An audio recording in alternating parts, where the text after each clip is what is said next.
the most useful tool of political science on campus is saying things that are leftists are political, things that are right-wing are apolitical, are, this is just being an Israeli, right? Like celebrating the Independence Day and waving Israeli flags and talking about the hostages. And, all of these things are just apolitical. They're just a given, while anything that is not that is political.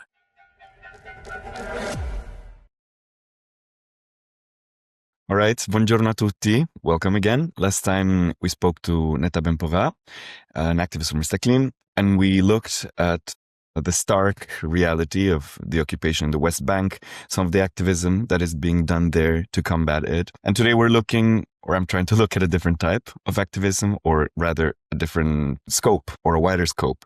And I'm trying to shift the focus to within Israel and very spread around Israel, where there's a movement called Standing Together, Omdim Beyached in Hebrew and Naqiv Ma'an in Arabic. They're trying to build a political partnership between Jewish and Palestinian citizens, and their premise, or they operate on the premise, that the majority of people on both sides have shared interests in ending the violence. Of course, in such a polarized society, the question arises in the middle of a war, is that feasible, given also the historical implications of that? So today, I'm speaking with Eliah Levin. She's an organizer within the movement. I want to understand their strategy, look at what they're actually doing on the ground, not just ideologically, and ask whether this model of shared struggle, or how this model of shared struggle can hold up under the current pressure. So welcome, Eliah. Boker tov. So thank you for having me. Of course. I'm really glad, as I said, to have you as a representative for the movement. I know you're a student organizer in Haifa, and I thought it would be fun and interesting and different to speak to someone who's doing the day-to-day from within. Nothing against Alan and Sally, but you're a different sort of work that you're doing. So I wanted to start by telling you that yes, I found out about Standing Together mostly from people I knew from either Israel or Palestine, both Jewish, Arab, Christian citizens even, that would share your content online. So Standing Together content and also Elias content. But I've seen some visibility. It's growing in the US, maybe in the UK, but in Spain, in Italy, in Germany, maybe it's less visible. So there's a little gap. But I'm seeing that within Israel, like you're filling auditoriums in Haifa and Tel Aviv. And I know you're doing many things. So for someone who's watching, hearing about Standing Together for the first time, how would you, as someone who's part of the movement, describe it? How would you tell your story into what you're doing? So Standing Together is a movement it's a local movement, an Israeli-Palestinian, a Jewish-Palestinian movement, working to create a new majority within Israel. And what it means to build a new majority, it means to really create a different conversation around the Israeli-Palestinian conflict, one that is not, either, you're on this side or this side, either you're Jewish or Palestinian, and that means that you are enemies, both politically and socially, but saying this horrible reality of occupation, ongoing war, oppression, violence, racism, it's a reality that's hurting all of us. And I think the Israeli society, the Jewish Israeli society, we have really felt it on our own skin, on our body in the past 2 years. We've lost so much. We've been in so much fear. And we started to feel things that our Palestinian partners have been feeling for years. Just total uncertainty and the loss of many people in my close to my circles. Building a new majority really means channeling that fear, that anger, that uncertainty that both Jewish people and Palestinians feel within Israel, and fighting to create a better future. Mm-hmm. That's a little bit about Standing Together. And I can say how I decided to join Standing Together. I have always been politically vocal, like within my community, in my classroom. I kind of always had like a very humanist essence within me. But after October 7th happened, I was just absolutely devastated and scared. And I remember not getting out of bed for days and days. And my studies were delayed many times. And then my studies finally started after being delayed because of the war. And all of a sudden I came to the campus of Haifa University, and I like to call it the most shared space of Jewish and Palestinian people in the world. Like, it's unprecedented how much these two communities really meet and have like a strong presence on campus. It's 50% Palestinians and 50% Jewish students. And I just felt how after October 7th, the Jewish pain and narrative was able to be felt in the public space. It was able to be shared while we were totally carpet bombing Gaza, and that had no place in the political, just in the public areas of the campus, to talk about it, to grieve it, to call to stop it.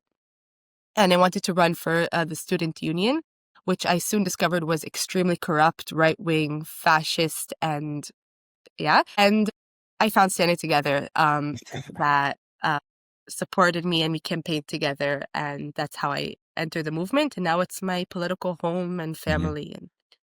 Okay, so you mentioned how you want to build a new majority. So you acknowledge, I guess, that most of this fear and hopelessness has been channeled. I'm not trying to put words in my mouth. This is how I interpret it.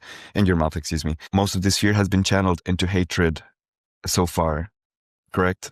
Do you agree with that? Worse than hatred, violence. Yeah. Okay. Also, I see that the movement isn't described as a peace movement, but like a Jewish Arab grassroots movement. And it's an important distinction, right? Many times when Jews and Arabs come together in a shared space, it's like to talk about the solution, the ultimate solution. How will we divide Israel and Palestine, and how will it look like, and will we divide it? And I think it's important that in staying together, there are many, many things that need to be done on the ground that include some things that can be done tomorrow or in an hour, right? That are not just what is the solution to the conflict, but also how can we make people's lives better? How can we raise minimum wage? How can we talk about climate change? How can we talk about the insane crime epidemic in Arab communities? It's not just about ultimate peace, but it's also about materially improving people's lives. No, I agree with that. And I find it frustrating in a personal experience, not only in this topic, but sometimes we're so obsessed, or we like to think of ourselves as thinkers, that we don't leave space for the makers, especially in big groups that try to do activism. We're looking for how do we achieve ultimate peace, but from a materialistic perspective, right? How do we make people's lives better? Of course, the long term is crucial. It's important, and there should be people working for that 24/7. But there is a necessity, in my opinion, for micro activism, or like today activism. So that's why I find it's lacking a bit in the discourse in Europe. It's all about how are we going to divide it? What's going to happen to them? What's going to happen to them? We speak about the occupation. We speak about the bombardment, ethnic cleansing, but we also don't speak about what you mentioned, the crime crisis, right? Things that could be not fixed, but improved materially from like right now. So onto that point, latching onto that, how is the everyday activism? Why do you do what you think you have achieved so far? Or like if you have to dedicate some time of your day to standing together, what is it that you do? Or like you as a chapter at the local level? I'll just tell like a little anecdote before I start giving the answer. I was studying with two girls that aren't politically active at all, two Palestinian students on my campus. We were studying together for economics, and it was at the height of the, ethnic cleansing and the genocide happening in Gaza and the abandonment of the hostages. And it was a time that I was very, very active. And I asked my Palestinian friend, I said, how has it been going, like, being a Palestinian person during this war? And then she told me, the war in Gaza, I have a war in my street, in my town. And I think that for me was a wake-up call when, even when I, as a person living here, think about my Palestinian partners, I think about it in the context of the conflict, when in reality there are some things that are very related to the conflict. The crime crisis is very extremely tied to the conflict. But when we talk about people's everyday fears of leaving their own home, it's not because of the war in Gaza. It's because the government and the police have abandoned Arab communities and are interested in the continuing of the violence. So that for me was like, that little conversation was really a wake-up call to those everyday things that really need to be fixed and fought right now. So what does our work look like as student organizers? So we have different kind of aspects. We have, the communal aspect of creating community, both on campus and off campus. That's a community that you can have fun in, but also feel free to express your critical views. And our country becomes more and more fascist and more afraid of criticism. Those spaces become super sacred. And during the war, for me, it was life-changing to have a space where I can have fun, drink a beer, surrounded by people that are hurting the same pain that I'm hurting and calling to change, to stop bombing Gaza and to stop this non-going war, never-ending war. So we have the communal aspect that includes we have meals once a week, and we do cultural events and movie screenings, things like that. And we have the more political aspect on campus, which also kind of is divided into the nationwide politics and also just the local politics. So we have a big emphasis on all of our student chapters is to enter the local politics on campus, like the student unions, because it seems like kind of like a nerdy, or I don't know, like not cool version of politics. I don't know how student unions look like where you are, but this realization that this is a place of power that has been neglected and it's been taken over by right-wing agendas, as in many different kind of, different job unions or local politics, where there's never a vacuum. So if leftists decide that this kind of politics is not cool enough for them or not important enough for them, it gets filled in with very highly motivated right-wing fascists. So that is what has happened in student unions across the country. And so we have a big emphasis on entering those spaces and, campaigning. And the campaigns are in Hebrew and Arabic, and they talk about both their, everyday problems that all students face, whether it be public transportation, housing, high cost of living, but also just like safe spaces and talking about freedom of speech on campus, freedom of protest on campus. Talking about things that might be seen as, that's a problem just that the Arab students have, or that's a problem that just these kind of students have, and talking about those issues as issues that involve all students. So we have the student union campaigning, and we also have protests and things like that. So it looks different. Every day looks a bit different, and also cooperation with faculty and professors, and cooperation with other political student, mostly the Arab political party chapters on campus. Okay. Do you feel like the university is a bit of a bubble in terms of, or do you think Haifa in general is more embracing this sort of cooperative approach, or is it really, because I have the experience here, I'm like, wow, everyone is so aligned with me. That's awesome. We're going to change the world. Then you go out on the streets and you see the government, what it is in Italy, and how people speak, you understand. And this is a city relatively where I am. Areas, the more common it is to be faced with. Where I live is a bubble. Do you feel like this is the case where you're located? I wish I had that, those bubbles. Well, I wish our bubbles were bigger. I would say that Haifa as a city, sometimes it could feel like there are certain aspects of the racism and the segregation that go on throughout the country that you don't really see them here over the surface. But many times it is used to weaponize Arab Palestinian citizens of Israel's voices, because they say, oh, look at Haifa, everyone's okay, everyone's living together, salam, eat hummus, I go to Arab parties. So I am very careful not to weaponize. I think that there are really beautiful things that happen in Haifa. There's a beautiful Palestinian LGBT culture, like subculture that goes on here.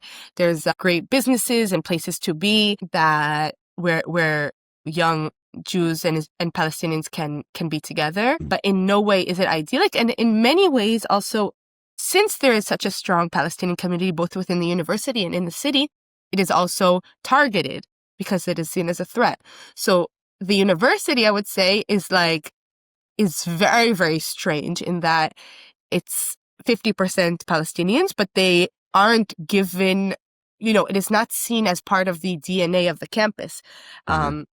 Which, in our language, I would just say it's super cringe. Like, instead of the campus embracing its strong Palestinian community, it is always seen as like something to be ashamed of. In the Jewish community, sometimes they call Haifa University Birzit, which is a campus in south of Jerusalem, which has just been targeted just this week by the IDF and was raided. But so sometimes it's like nicknamed Birzet because there's such a big Arab population.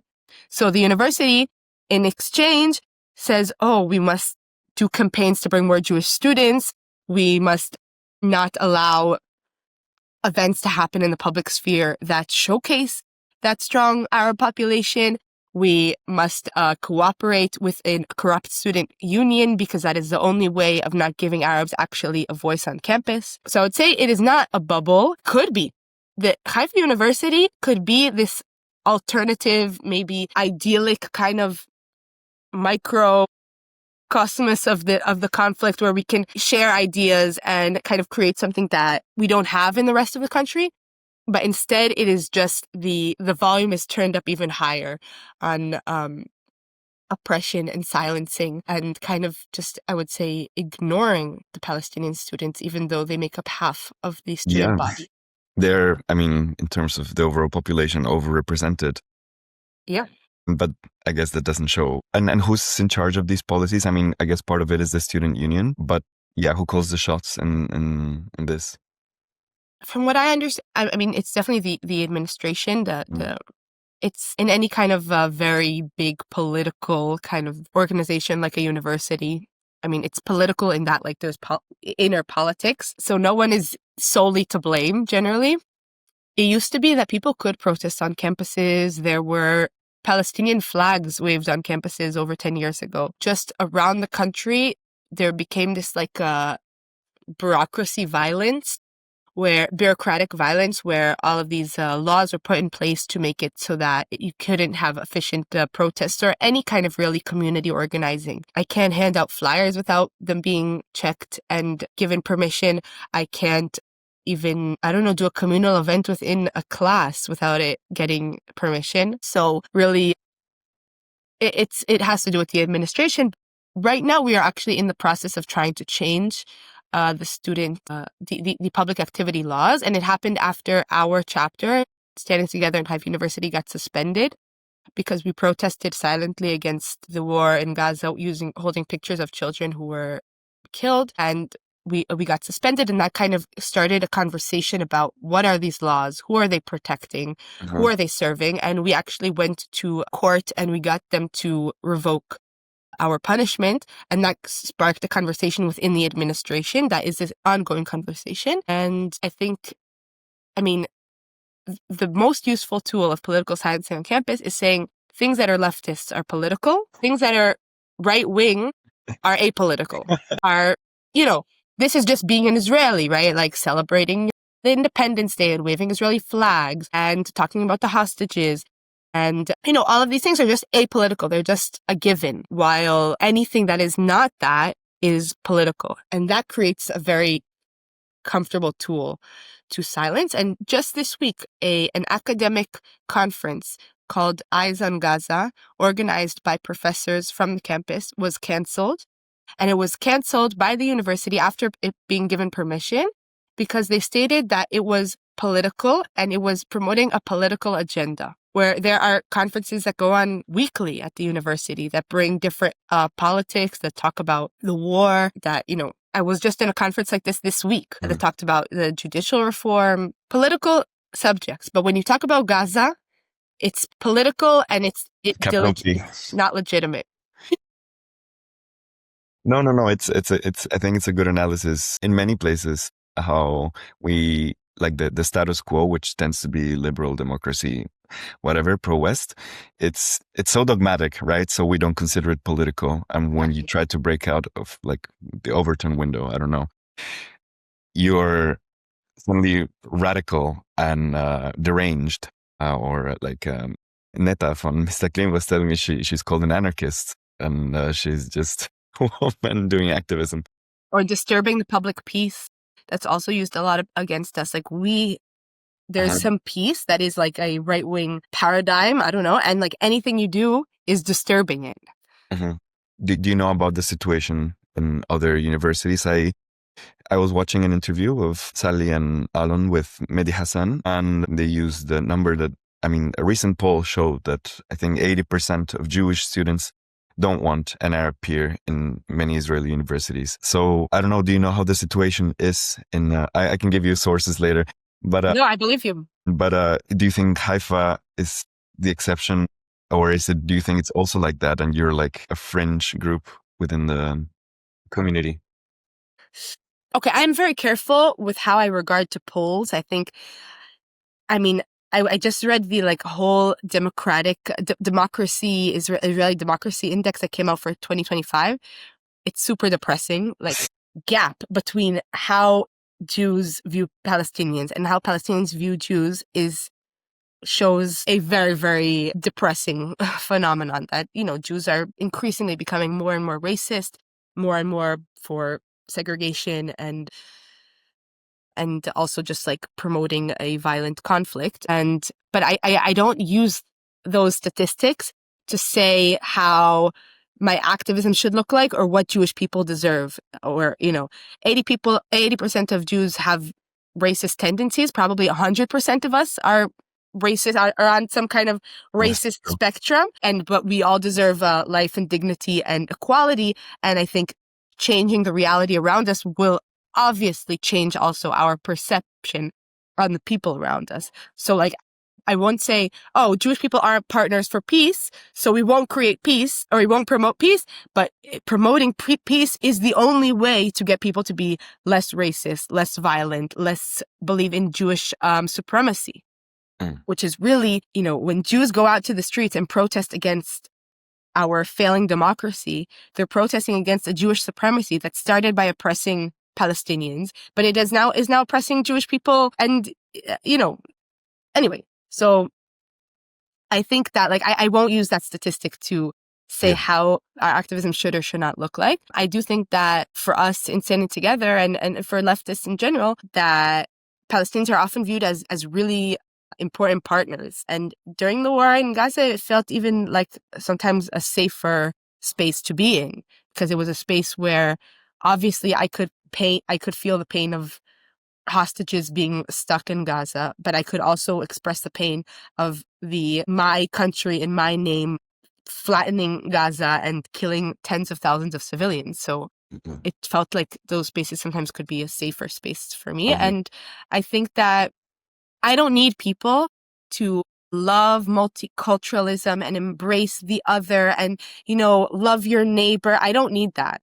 I think that like if 80% of people would prefer to be in a space that's only with people like them, that's not what I'm fighting against. What I'm fighting against is the fact that, I don't need people to love each other and to know each other and to know each other's narratives to realize that the reality right now is hurting all of us. Our lives are impacted so heavily by this ongoing violence. And you, out of self-interest, need to join the fight to stop it. And it's not about, I love my Palestinian friends and we talk about everything and, I don't know what it's not about that. It's about promoting life that would be better for you as a Jewish citizen of Israel or as a Palestinian citizen or as a human being, promoting a life that would be better for you. And there is no way that I can accept the answer that ongoing conflict and ongoing violence and ongoing oppression is a life that is better for a Jewish Israeli. Yeah, I guess part of the slogan, it's a very economic concept, no? There are incentives on both sides to fight for peace that go beyond, like self-interest based incentives, which, it's a bit sad to regard it that way, but it is how most of the world is driving their decision-making right now, and it seems that it's what gets conversations going. I don't think it's sad. I think it's good that people are passionate about making their lives better. I think that is the root of what brings people out to the streets and makes people angry and makes people really want to fight hard to make their life better and their community, their family. And I think that's a good thing. And of course, we need to talk about morals, and we need to talk about what is right and what is wrong. And obviously what has been going on the past 2 years, but also the past 60, 70 years is immoral. And I think that has a place in the conversation, but we won't get anywhere if we stick within that conversation of like, are we doing what is right or what is wrong to the Palestinians? Yeah. No, I just meant, of course, once the interests align, it's great, but sometimes the perceived interests will go against the well-being of others. That's what I meant. And that's what I find sad. I think we're on the same page here. No, sorry. I agree with you. Yeah. Anyways, you're growing. Standing together is growing, but I was wondering, do you feel like it's still like marginal fringe movement? Is there some, I mean, I'm sure people know what you do around you in your life, in your town. Is there some sort of taboo, or is it really a marginal movement still? So there are many different organizations right now doing many different things. I think we are definitely the biggest and the strongest leftist movement on ground right now. But many times, like, people around us, they respect what we're doing or give us credit for what we're doing. And sometimes it's people, to the right of us, and sometimes it's people to the left of us. And so even if standing together is like this kind of, one movement, there are people around us that support what we're doing, or they recognize that what we're doing is important for the overall goals that we're all trying to achieve. And I really saw that when we disrupted the broadcast of Big Brother, and we got on stage and we stopped the broadcast, and we said we must end this horrible war of annihilation in Gaza and bring back the hostages and things like that. We were able to see that a lot of people from the Israeli public that generally wouldn't consider themselves radical, crazy leftists like us, but they saw that what we were doing was just this an extreme notion, like an extreme act in an extreme reality. And they said, you know what? I support them. Like, I support what they did. And we saw people sharing, that online, but also talking about it on the radio, on news channels that are very far from our kind of maybe what is considered a bit more niche leftists community in Israel. So I do think that we have like a wider reach than people who consider themselves just in standing together, but also just there's people that support or recognize that what we're doing is important, even if for them it's not where they feel like they politically belong. Mm-hmm. If you understand what I'm saying. And personally, there is a lot of backlash. I mean, we are really challenging many things that are very difficult to challenge within Israeli society. There's an expression that's called sheket yorim, quiet, we're shooting, which means it's an expression that's like, if there's a war going on, if there's conflict, if your friends who are soldiers are on the front lines, this is not the time to be critical. And we defy that. Stop shooting. What? I mean, just like Israel has never stopped shooting, Exactly. It's a cycle, because it's like, quiet, we're shooting, so we're quiet, so they keep shooting, right? Mm-hmm. So that is definitely a perpetual cycle that the government and the right wing in Israel is interested in. And we defy that. And so even while it was a very delicate subject to talk about, even before people were talking about a hostage deal, standing together was on the streets demanding a hostage deal. And it was considered quite fringe, but that became the mainstream. I mean, the mainstream of the Israeli society wanted a hostage deal, and the mainstream of the society towards the end wanted to stop the war. So we really tried to stay in contact with the mainstream and hear what the mainstream is talking about, and hear what is on people's minds and on people's hearts, people that are not politically aligned with us. And we try to lead the Israeli society, and also just like the center left in the Israeli society, the people that have been protesting for democracy and things like that. We try to lead the conversation into a conversation that talks about the wider spread picture, which always will include the occupation in the West Bank, just closing off Gaza and its borders, and really controlling every aspect of their lives. And so when the Israeli public is ready to talk about the Israeli democracy, we say Israeli democracy is challenged by the occupation and ongoing conflict, or when the Israeli population is ready to talk about the hostage deal, then we say we need a hostage deal, and we also need, a solution for the conflict that will prevent another October 7th. So we really try to lead the conversation, and I think in that way it's been very effective over the past 2 years. But personally, and also just as a movement, there are also prices to pay. And the prices look differently depending on what community you come from. But, I mean, a member of Knesset called me the enemy of Israel. She pointed at me and said, "You are the enemy of Israel." Wow. So, I'm going to put that in your name. yeah. Eliah Levin, Yeah. the enemy of Israel. Yeah. I was like, thank you. It's a compliment. But yeah, so there Okay. definitely is a lot of backlash and a lot of hate, and it's scary sometimes. How is that for the Palestinian, like people who are part of standing together? Palestinians have a whole different set of obstacles when they are active with us. It's both the fear of speaking out in general in a society that sees Palestinian criticism as terror supporting, where for us we are just traitors and things that are less bad than terror supporting. It's speaking out in general as a Palestinian is super difficult, and there's also an very important conversation within the Palestinian community about joint activism and about normalization. And there's also, silencing within the Palestinian community. And there's also, I would say, similar to the Jewish community, but families that do not want to see their children on the front lines of such a difficult and scary political struggle. And so there's also those obstacles of just like your close-knit community worried about you and not sure if it's worth it. Mm-hmm.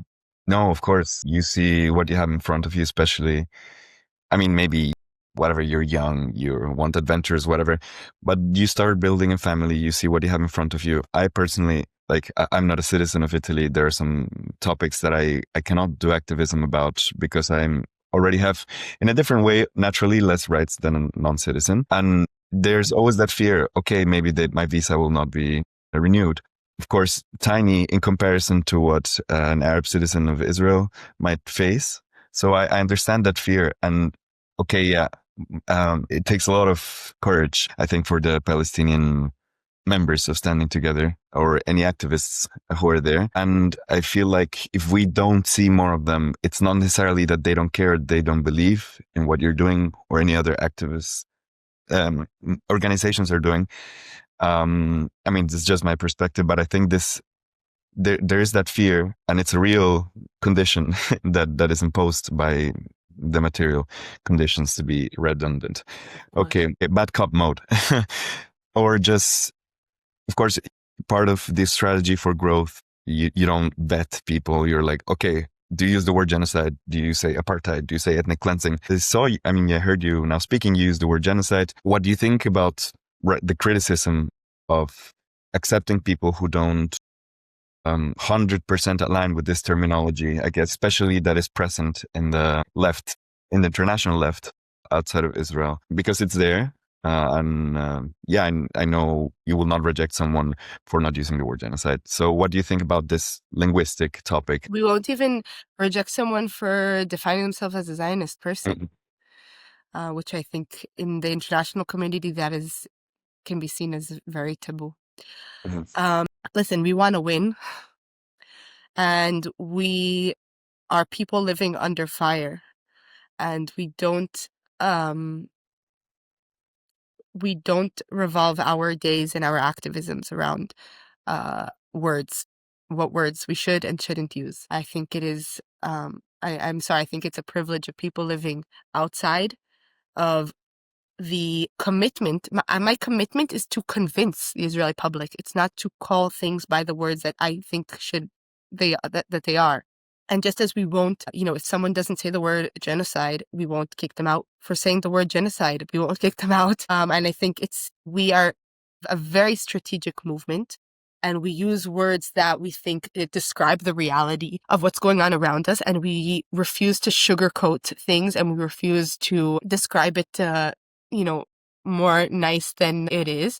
But if there are words that we think will be extremely damaging for what we are trying to do within Israeli society, then we may refrain from them. But once the UN started to call it a genocide, we also adopted that terminology in certain conversations and in certain spaces. And I think it was important to start calling it a genocide. And it is an extremely, extremely difficult thing as a Jewish person, as a third-generation Holocaust survivor, to use that word as something that my people is doing to another people. It is, every time I say it, it's difficult for me as a person that is inside of the conflict. And I think that it is important that the international community calls things as it is. And sometimes they will be able to say things that I won't be able to say. And I support the international community and the pro-Palestinian movement in their efforts to say things as they are. And I think it's been an important aspect of raising awareness and stopping the genocide in Gaza. But I don't think that we should be kicked out of the conversation if we decide to use it or not, as people who are here and doing the work of convincing the Israeli public, which the Israeli public are the ones that can stop the genocide in Gaza. So trust our strategic thinking. We call things, we many times describe things as we think that they are. So what I mean by that is, I will do it right now. Currently, there is a one-state reality between the river to the sea where there are different states of citizenship. That's an apartheid. In certain spaces, I will describe that. I will describe what an apartheid looks like. I will describe what it feels like to live in a country where there are different levels of citizenship. Yeah. Some with absolutely no rights and some with all of the rights. Mm-hmm. That's how our life looks like. There is a one-state reality. Now, am I doing less of a good work for calling it like that and calling it like that? Yeah, no, I don't think so. I feel like semantic discussions are, I mean, I don't know if it ever happened to you that you speak to someone who's like anti-socialist and then you ask them, okay, but what do you want? What are the problems in your life? And you realize they're a commie. Yeah. But yeah, words, I guess, I mean, and it prevents from a lot of work. Like it stops the makers from making and it just keeps the thinkers arguing with each other. So beyond the I guess the labels, I wanted to ask, do you think all the members, because otherwise why would they be members, but like who participates in standing together, what are their goals? Because maybe you don't call it genocide, but maybe you want to stop the violence, equal rights for Palestinians and Israelis, I guess some sort of justice for who has perpetrated these crimes, especially politically, directly. Do you think everyone in the movement is aligned with these goals? Yeah, for sure. And we're very clear about our goals. We have books where we write, our method of change and what we want to change. And we recently had like a national conference where we really voted on certain aspects of our vision. And so I think people definitely share a lot of what we believe in. We share as members of the movement. And also the movement is a place of education. I mean, I was radicalized in standing together, and I'm sure a lot of other people were. So I wasn't like kept out because I wasn't politically aware enough, but I became politically aware, especially when you work with Palestinian activists. You learn a lot of parts of your reality that you don't know. So I think many people definitely, we do align in most of that, in most of our ideas. Sometimes there are differences and there are conflicts, and there's maybe a similar goal, but different visions of how we can achieve that goal. I think we all want a just peace, and it's very important for us to say a just peace, not just peace, not just peace that comes with justice and both like historical justice and also like procedural justice. And we want security for everyone living here. We are really reclaiming the conversation about security because it became this conversation that the right wing has been leading. We need security while giving us the least amount of security we could possibly imagine as a country. And as leftists, we're saying we want security. We are fighting for security. Israeli security, Palestinian security, but security and certainty, and people will be able to prosper and thrive in this place. The other part of the criticism that we often hear is that of the normalization or the whitewashing of the situation. Of course, I mean, it's implied, and we spoke about it, how the price you pay as a Jewish citizen of Israel is different for the one that like an Arab citizen of Israel face. So yeah, it is asymmetric, and the critics, especially the PACBs who called for the boycott on Standing Together, work with BDS, that's what they point to mostly. How would you respond to this? Do you think there is there's a danger in normalizing, or it's a necessary evil, or do you think it's happening at all? I'll start off by saying, people living around the world, I understand the need to boycott and to use your financial power to promote the ideas that you believe in. And I support the idea of boycotting things that don't align with what you believe in regards to Palestine. And I think it's one of the biggest things that people around the world can do. And the second thing is that I think that the conversation about normalization is a conversation that needs to be had, that needs to be held. In what ways are aspects of the critical part of the Israeli society, in what ways do they perpetuate the conflict? And I think it's an important conversation. I was at a conference yesterday that had to do with Israeli democracy. And this is considered the left of Israel. And I was very critical about this conference. And part of my criticism was, in what ways is a conversation about democracy for the Jews just normalizing this inequality and oppression and occupation? So, we are also having those conversations. I think that boycotting Standing Together is strategically wrong. And it's also, if you are trying to promote Palestinian activists, especially Palestinians living, 48 Palestinians, as they call them, or Palestinians living within the country of Israel, they are many times disregarded from the conversation, even though they are both an extremely crucial part of the Palestinian people and Palestinian peoplehood and history. And they have Nakba stories, and they have personal traumas and pain and struggles that have to do with their Palestinian identity. And they're often disregarded from the conversation. And I think, if people who have the right to vote within Israeli society want to politically organize in order to create a system in order to change the system that is oppressing people both in the West Bank and in Gaza and within Israel, then they shouldn't be delegitimized by the international community that is not from here. When people decide to boycott Standing Together, they are also boycotting many thousands of Palestinians who this is their political home. And this is where they strategically decided to be activists in. It's not that they weren't, convinced, or they weren't brainwashed to do it, but they found that they looked at different platforms and they said, this is a platform that I think I will be able to free Palestine in the best way possible. Yeah. And I think another important aspect on this conversation is boycott versus threat. So what I mean by that is, like, I'm a Israeli academic student.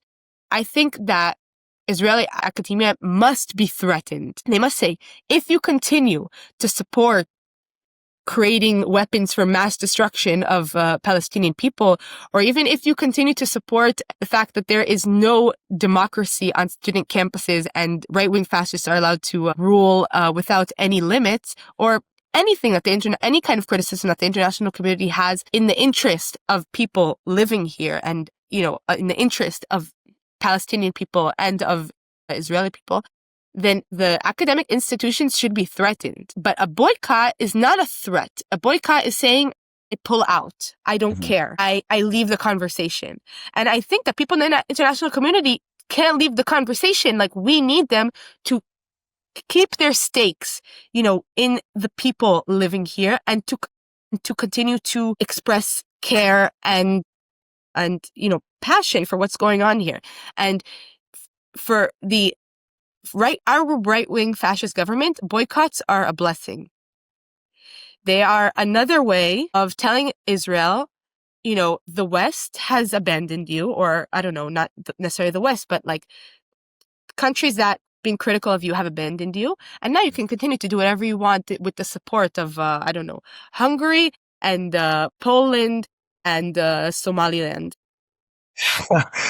Okay, so you mean the academic boycotts, because like the financial ones they're different in terms of the practicality of it.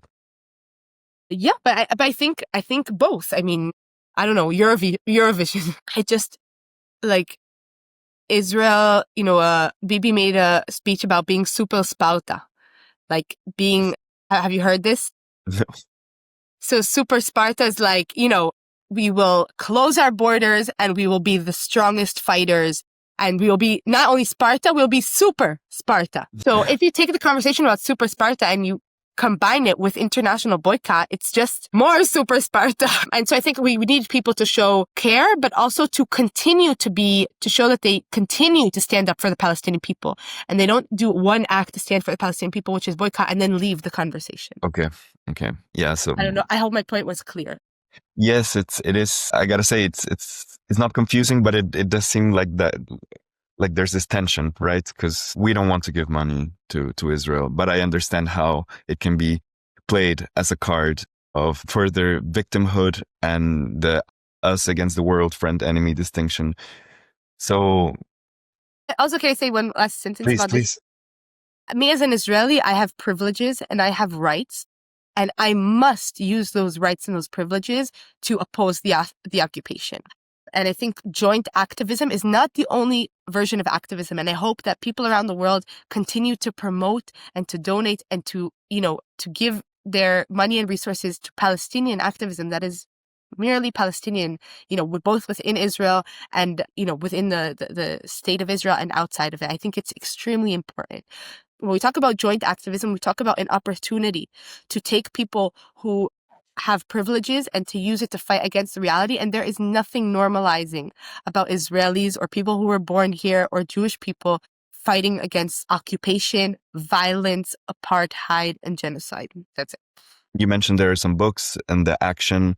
I haven't had the chance to dive in, but in a nutshell, as much as that is possible, you're a grassroots movement, but ideally, what would the state look like? Is there something concrete in terms of like one state, two state confederation, or you just focus on the right now peace? And then we'll see.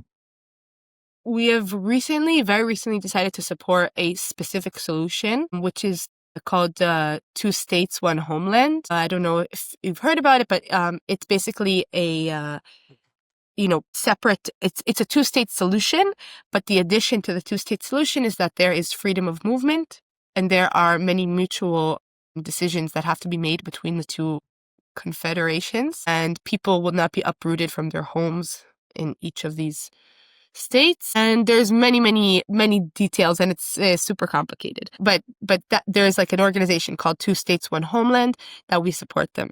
It's called Land for All, and their solution is Two States, One Homeland. And so we recently decided to support them, but I think, it doesn't, right now this is not our job as a movement. There are organizations of policymakers, of historians, of academia, academics that work to kind of try to create a solution that will be tangible and possible and give the people here freedom and peace. But our job is to bring the masses together.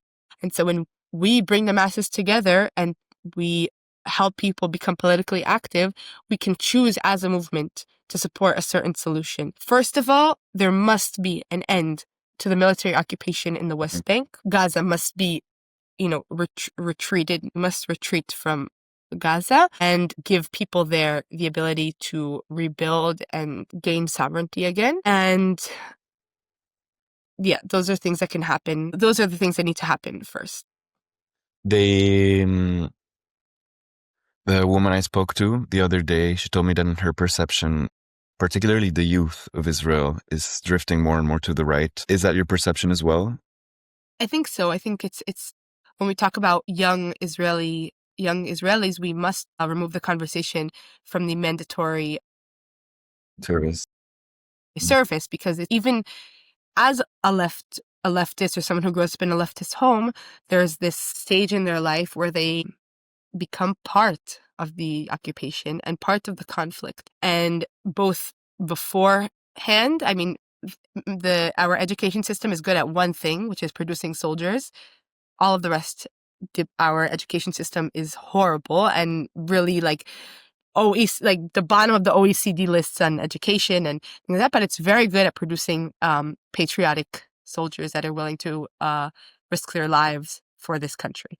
So we cannot remove the conversation from that. And then after, how many years must pass from your mandatory service to be able to say, maybe what I did was wrong. Maybe I took part in something that was immoral, that was dangerous, that was just unnecessary. I mean, we're talking about so many things that the military is doing that are just simply, they are both violent, but they're also just unnecessary uses of force and of control over civilians.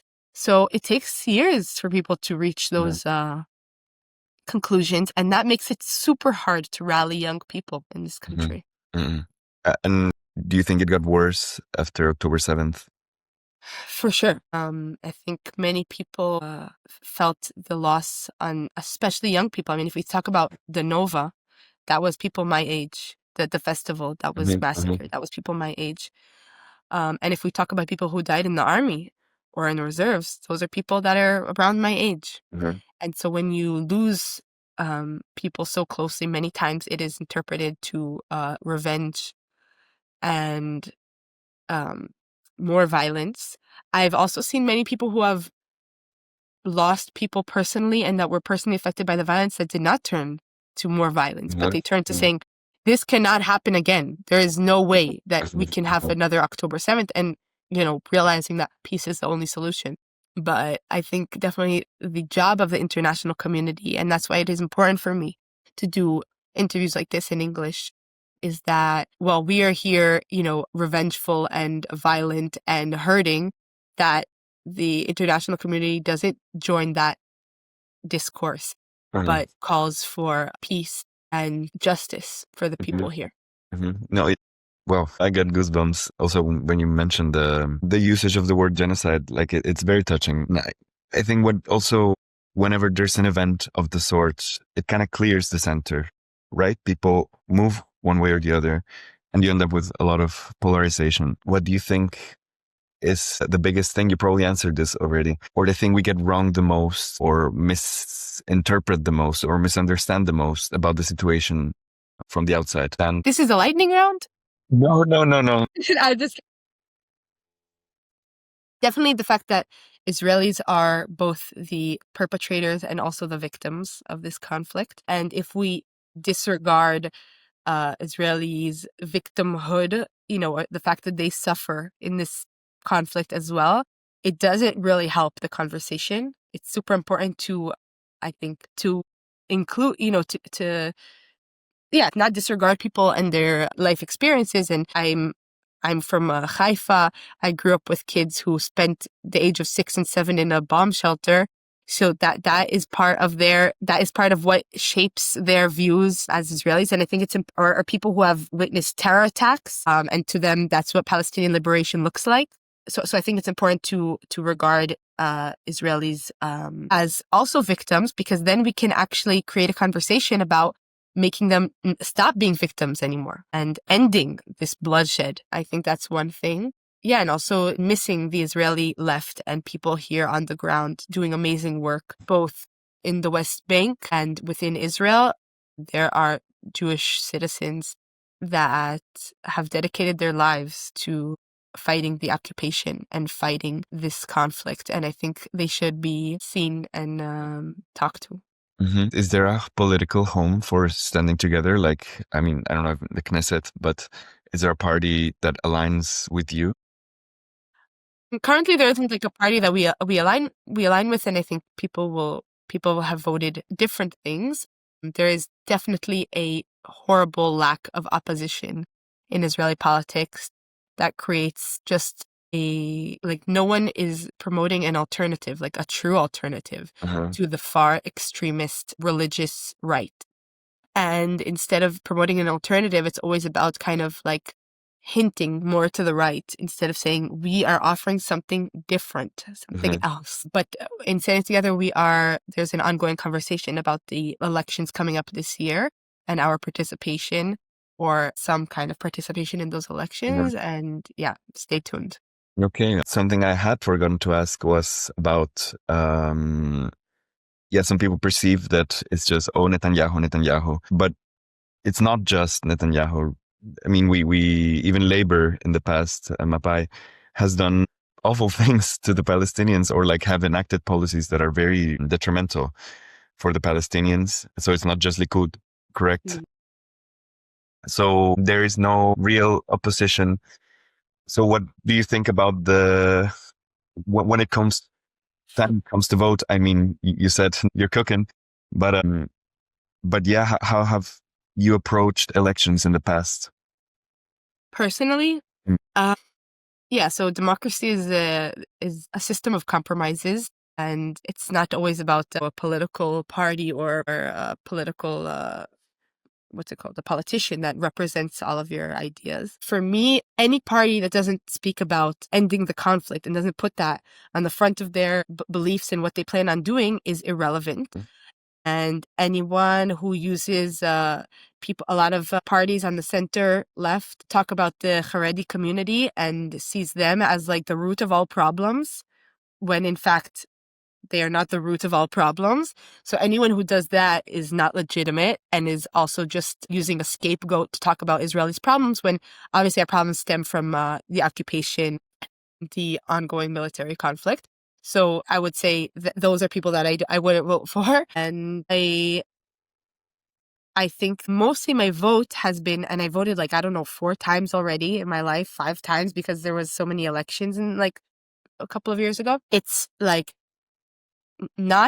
is making sure that there is an Israeli left that is truly left. And many times because of our way of voting, it's like tactically they try to convince you to vote for the bigger parties so they get more people. And then they create a system where there is no one criticizing the occupation. There is no one criticizing the oppression within the state of Israel. There's no one criticizing the control over Gaza, air, water, sea. So like my job as a voter has always been making sure that those voices go into parliament and not allowing the center left to tactically try to move me somewhere else. Okay. But because part of the criticism is, okay, they focus so much on Netanyahu, it might give the impression that it's just him and Ben Gvir like pulling the strings. But I guess it's just like a pragmatic approach. I would say it's a mistake that the left makes. There is a system it's the system that is ruining Israeli democracy. And Jewish supremacy is what is ruining Israeli democracy, not specifically Bibi Netanyahu. And I think that, there are definitely options that would be better than him. But if we don't talk about systematic change, then we won't reach real successes. And it's just sometimes easier this way to say he's the root of all problems. Bibi is also extremely corrupt and extremely invested in keeping his power.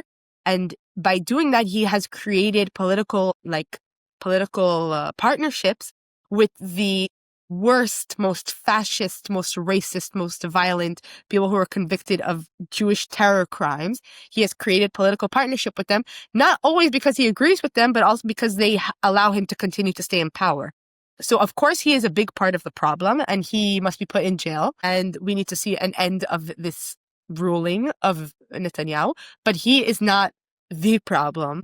We cannot allow for conversation that sees him this way. And I mean, standing together has never been sucked up into the conversation of saying, Bibi, go home, and then everything will be perfect. Thank you very much, honestly. And what I wanted was to really understand what your movement is about and help people do that as well and get in touch with the reality on the ground. I mean... No, thank you so much for the opportunity. And yeah, if anyone heard the interview and is interested, there's friends of Standing Together across Europe, and there's ways to kind of connect to what we're doing and to also bring it back to Europe. All right. I'll make sure to link everything down there. Thank you. All right. Okay.